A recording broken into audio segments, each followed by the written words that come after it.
Hello, so this is my video about Son of the Revolution by Lang Kang and Judith Shapiro. My name is Natalie Garcia. So Lang Kang tells the in-depth story of his time during the Cultural Revolution, including his living arrangements during the time, his political status, and the political status of the country at the time.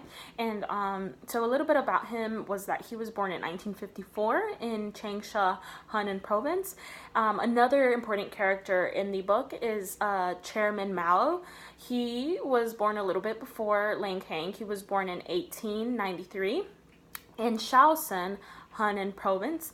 So Chairman Mao's role in the book is very important. His importance includes that he's one of the founding fathers of the People's Republic of China, which was a communist state during his reign, and he was in power from 1949 until his death, which was in 1976. So he was in power for quite a while. The importance of the book includes the historical period about the Cultural Revolution in China, and the book focuses from the time in 1950 till 1969. So not the entire Cultural Revolution, but a big part of it. So in the book, it includes the campaign to suppress counter-revolutionaries, the Great Leap Forward, and the Great Proletarian Cultural Revolution.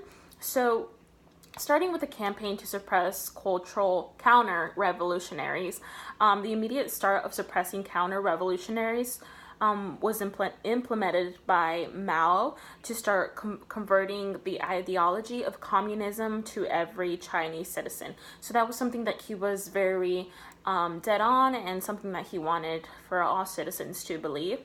So something that was used in order for citizens to believe in this was mass propaganda.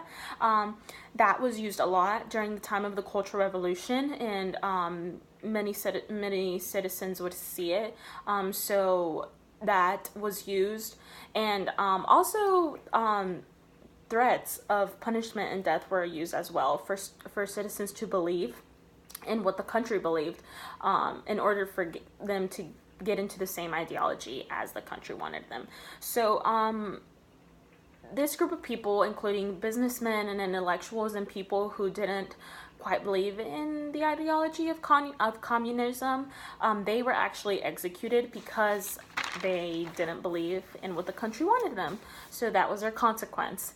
In the book, Lang mentions the struggles of his family and the differences of his mom and his father. So his mom was sent to a labor camp because she was believed to be a rightist and didn't believe in the communism ideology of the country. So she was sent to a labor camp, and then the father at first didn't believe the same beliefs as the country, but then saw the consequences that he may have had.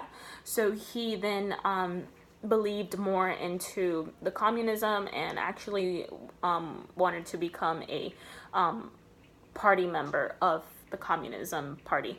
So in the book, even Lang mentions the Great Leap Forward by including that there was scarce food, and his grandma died of malnutrition during the time because there just wasn't enough food to eat. So that was something that was very sad, and it showed a lot about the Great Leap Forward during the time in China. And so lastly, during the final period of the revolution in the book, Lang does not have a happy life at all. He doesn't like how he's living because of the hostility in the country. He was verbally and physically beaten when he would leave his house, and when he stayed at home, rocks were thrown at him. So it wasn't really a happy life. And then the Red Guards were soldiers that fought for the revolution and performed raids. So the Cultural Revolution, I see that it wasn't a very happy experience for many Chinese citizens. This book was really interesting to me because before this, I never really even realized that China even went through this during this time. So it was really interesting, and it's interesting to see how a country implements rules and ideologies in order for their citizens to agree in the country's ideas. So yeah, that was my video, and I hope you enjoyed it. Thank you.